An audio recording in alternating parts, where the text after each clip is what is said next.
네, 며칠 전 YTN이 단독으로 보도한 남양주 존속 살해 사건. 치료를 거부하는 중증 조현병 환자들에 대한 미흡한 관리 실태가 다시 한번 드러났습니다. 전문가들은 국가의 적극적인 개입을 강조하고 있습니다. 김호중 기자가 보도합니다.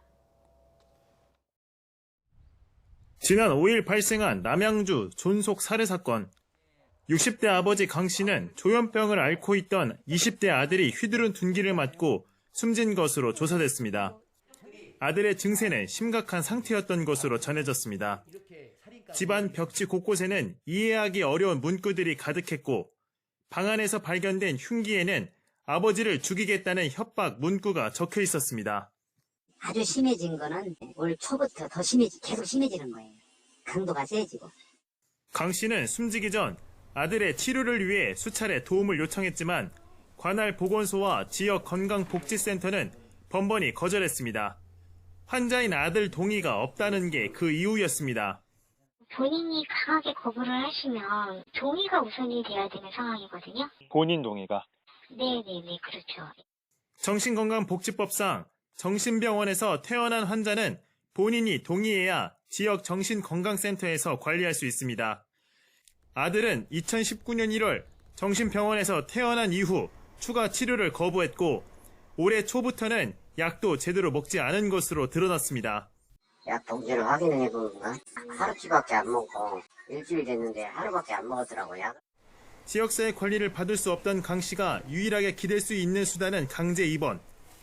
이런 이유로 강제 입원시킬 권한이 있는 경찰에 신고했지만 경찰은 당장 위험하지 않다고 판단했습니다.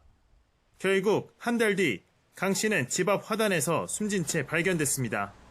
하도읍사무소나 동부지소를 가서 부탁을 해도 전혀 본인이 동의하지 않는 한 어떤 방법이 없다고 지역사회의 도움을 전혀 받지 못했습니다. 전문가들은 치료를 거부하는 조현병 환자들이 방치될 경우 이 같은 사건은 언제든지 일어날 수 있다고 지적합니다. 이렇게 사실 큰 비용을 들이지 않고도 얼마든지 해결할 수 있는데도 불구하고 아직까지도 해결이 되고 있지 않다는 게 제일 문제고. 특히 조현병은 완치가 쉽지 않은 만큼 치료가 끊기지 않고 꾸준히 이어질 수 있도록 지역 의료진 상시 방문 제도 등을 마련해야 한다고 강조합니다. 중증 정신질환자의 위험성이 있는 경우는 단순히 의료적 측면만 있는 것이 아니라 치안의 측면도 있습니다. 따라서 치안의 측면이 있기 때문에 국가가 적극적으로 개입하고 책임을 져주는 것이 필요하다고 봅니다. 최근 5년 동안 중증 정신질환자에게 숨진 피해자는 모두 325명. 더 이상의 비극을 막기 위해선 가족만이 아닌 국가가 함께 책임지도록 제도를 정비하고 관련 시설과 전문 인력을 확충하는 게 시급하다는 목소리가 커지고 있습니다. YTN 김우준입니다.